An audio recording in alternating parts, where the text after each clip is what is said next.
Jadi memang ini koalisi yang katanya mendukung Anies Baswedan walaupun gak jelas kenapa, karena gak jadi-jadi. Ya memang kalau misalkan dari perkataan personalnya, Partai Demokrat itu sudah mendukung bulat katanya ke Anies Baswedan. Dan begitu pun dengan PKS, tapi realitanya sampai hari ini tidak terjadi tuh koalisi. Beberapa periode ke belakang itu PKS ketika koalisi selalu mengalah. Ada Sandiaga Uno kan maju mendampingi Prabowo. Ya kebagian jatah sakit hatinya aja kalau PKS. Apa mungkin kader-kader Demokrat ini mayoritas seperti ini ya? Ini termasuk skandal viral juga menurut saya karena ini menyangkut soal etika publik lah. Sampai hari ini Mardiono juga sebagai PLT bukan sebagai ketua umum. Jadi bukan langkah yang mematikan Sandiaga Uno ketika pindah ke P3.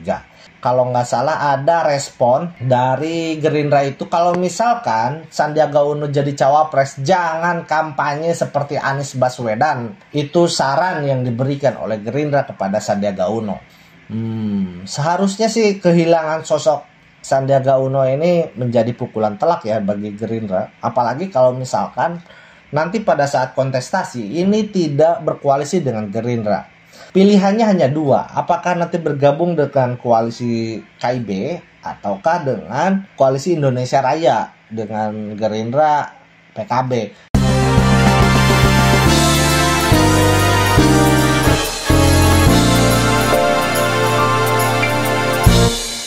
Assalamualaikum warahmatullahi wabarakatuh. Selamat datang di YouTube dan selamat datang di channel Catatan Isu, tempat di mana saya mencatat dan berperspektif terhadap isu. Sahabat-sahabat, selamat datang kembali di konten politik. Kenapa politik? Karena politik selalu banyak intrik yang menarik untuk kita perbincangkan. Datang hari ini berita dari Demokrat, sahabat-sahabat, dan juga ada berita tentang Sandiaga Uno yang akan merapat betul-betul ke P3.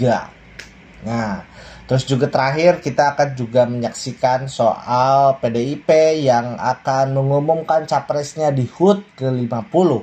Langsung saja kita menuju berita yang pertama.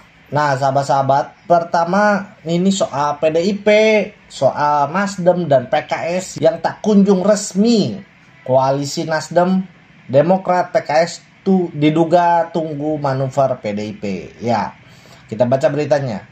Direktur Eksekutif Carta Politika Yunarto Wijaya menilai ada sejumlah faktor yang menyebabkan koalisi Partai Nasdem, Partai Demokrat, Partai Keadilan Sejahtera tak kunjung diresmikan. Salah satunya kongsi yang menamakan diri Koalisi Perubahan itu diduga masih menanti manuver PDIP untuk pemilu 2024. Jadi memang ini koalisi yang katanya mendukung Anies Baswedan walaupun gak jelas kenapa, karena gak jadi-jadi. Sedang menunggu manuver PDIP karena hari ini, tepat hari ini PDIP sedang mengadakan hari ulang tahun ke-50 yang dimana biasanya ada kejutan-kejutan dari ketua umumnya Megawati mengumumkan keputusan-keputusan yang saya kira ada clue di dalam pidatonya.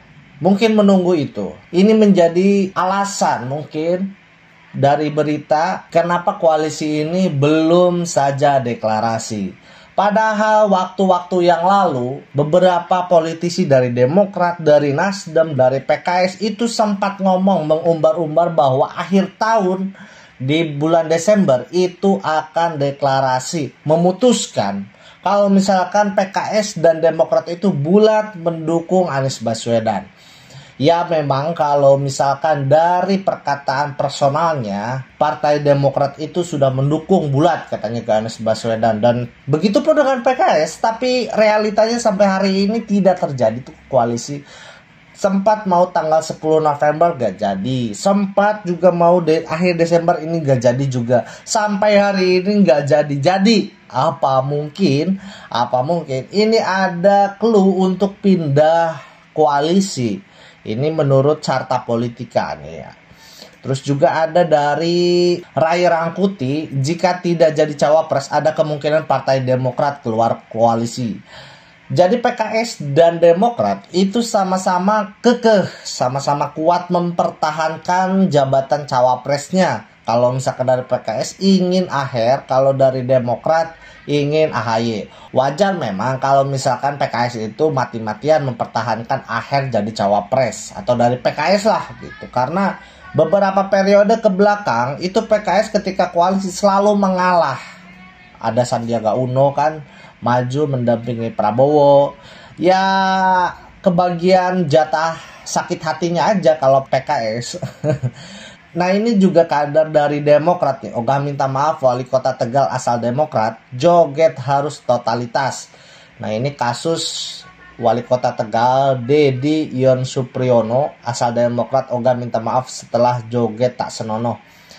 Apa mungkin kader-kader Demokrat ini mayoritas seperti ini ya? Ini termasuk skandal viral juga menurut saya, karena ini menyangkut soal etika publik lah. Kalau udah menjadi wali kota, minimal soal gaya komunikasi, soal perilaku itu banyak yang dicontoh. Jadi harus menunjukkan hal yang baik, hal yang positif. Dan menurut saya joget yang ditunjukkan oleh wali kota Tegal itu sangat tidak menunjukkan bahwa dia adalah pejabat publik. Dan sangat tidak beretika. Dan mencontohkan hal yang tidak baik lah saya kira. Ini katanya nilai kritik warga adalah hal wajar, anggap saja kritik membangun. Saya suka musik katanya. Ya ogah minta maaf. Lalu berita selanjutnya dari Sandiaga Uno yang katanya ingin gabung ke P3. Punya 2 peluang politik saat gabung P3. Ini Sandiaga Uno datang di acara Harlah P3 di Yogyakarta. Belakangan ramai disoroti terkait isu Sandiaga Salahuddin Uno yang menyeberang ke P3. Karir politik Sandiaga Uno sudah di tengah jalan jika ia tetap di Gerindra. Karena apa? Kemarin itu sempat tidak diundang Sandiaga Uno di acara Gerindra. Padahal status Sandiaga Uno ini sebagai wakil ketua Dewan Pembina. Bagaimana mungkin ini tidak diundang? Menurut saya ini buah dari gerakan Sandiaga Uno yang makin sering dengan P3. Kita baca ya. Menurut Dedi, jika tetap di Gerindra, bisa dipastikan Sandi akan memilih tidak mengikuti kontestasi pemilihan presiden tahun 2024 mendatang. Atas dasar itulah mencari rumah baru menjadi solusi bagi Sandiaga Uno. Artinya Sandi menganggap P3 pilihan terbaik. Peluang bergabungnya Sandi masih sangat terbuka lebar karena KIB tempat P3 berada tidak ada tokoh potensial untuk Pilpres, sehingga Sandiaga Uno punya 2 peluang jika merapat ke P3. Peluang pertama, kata Dedi, adalah keterusungan sebagai calon wakil presiden. Sandiaga bisa berpasangan dengan partai terbesar di KIB yaitu Golkar melalui Erlangga Hartanto sebagai capres. Peluang kedua, tambah Dedi, peluang memimpin P3 sebagai ketum. Sangat terbuka luas karena sampai hari ini Mardiono juga sebagai PLT bukan sebagai ketua umum. Jadi bukan langkah yang mematikan Sandiaga Uno ketika pindah ke P3. P3 sebut Sandiaga Uno kebelet dan bernafsu pindah parpol. Ya, bagi saya ini adalah hal yang wajar. Dan ini bagi P3 juga simbiosis mutualisme, karena ini bisa mengangkat elektabilitas dari P3. Secara track record, Sandiaga Uno juga enggak jelek-jelek banget. Dia mantan calon wakil presiden yang pernah mendampingi Prabowo. Nah, Ade bahkan menyebut bahwa Sandiaga Uno yang selama ini sangat agresif mendekati P3 agar bisa mendapatkan tiket capres. Iya, memang kalau misalkan statementnya Sandiaga Uno, realitanya Sandiaga Uno ini yang ngebet, toh pada realitanya P3 juga nggak menolak itu, bahkan menyediakan ruang Sandiaga di beberapa event P3. Nah, di sisi lain, ada berita sindiran keras Prabowo di tengah kemesraan Sandiaga Uno dan P3. Jadi pada saat kegiatan Gerindra itu, si Sandiaga Uno ini tidak diundang. Sehingga ini statement dari Prabowo menyindir kader Gerindra yang hendak keluar dari partai. Prabowo kemudian mempersilahkan kader yang merasa tidak cocok dengan dirinya untuk hengkang dari Partai Gerindra. Sindiran Prabowo ini disampaikan itu di tengah kemesraan antara kader Gerindra yakni Sandiaga Uno dengan P3. Apalagi Ketua Harian Partai Gerindra Sufmi Dasko Ahmad juga telah blak-blakan menyampaikan bahwa Sandiaga Uno akan menjadi anggota P3 dalam waktu dekat. Berita kemarin kalau nggak salah saya sudah sampaikan bahwa Sufmi Dasko ini telah mengatakan, kata rekan-rekan di fraksinya dari fraksi P3 ini katanya Sandiaga Uno akan masuk menjadi anggota P3, dan Sufmi Dasko juga bereaksi yang biasa-biasa aja. Cuman kalau nggak salah ada respon dari Gerindra itu, kalau misalkan Sandiaga Uno jadi cawapres, jangan kampanye seperti Anies Baswedan. Itu saran yang diberikan oleh Gerindra kepada Sandiaga Uno. Dari Tribun dihadiri Sandiaga Uno, 10.000 kader hadiri puncak Harlah ke-50 P3 di Yogyakarta. Masih sama sebetulnya beritanya dengan yang kemarin. Dan di acara ini hadir juga mantan Ketua Umum P3 ya, si Romahur Muji yang sekarang jadi Wakil Ketua Dewan kalau nggak salah Wakil Ketua Dewan Pembina kalau nggak salah ya, saya juga lupa lagi. Kabar Sandiaga ke P3 demi Pilpres tak bikin Gerindra was-was. Seharusnya sih kehilangan sosok Sandiaga Uno ini menjadi pukulan telak ya bagi Gerindra. Apalagi kalau misalkan nanti pada saat kontestasi ini tidak berkoalisi dengan Gerindra. Selanjutnya ini dari Detik News, Arsul Sani, tak cuma Sandi, Erick Mahfud juga pernah diundang acara P3. Cuman masalahnya ini beberapa kader dari P3 ini menyatakan seperti kontra dengan kehadiran Sandiaga Uno di P3. Ada apa ini? Apakah belum selesai internal P3 untuk mendukung Sandiaga Uno? Saya juga ini agak setengah-setengah gitu P3 itu menerima kehadiran Sandiaga Uno. Lalu beralih ke PDI. Ini dari PDI yang ribut terus dengan Nasdem. Soal statement dari Hasto, sindir penusuk dari belakang, sombong dan dengki memuncak. Ini kata Nasdem yang diwakili oleh Ketua DPP Partai Nasdem Effendi Khoiri atau Gus Coy.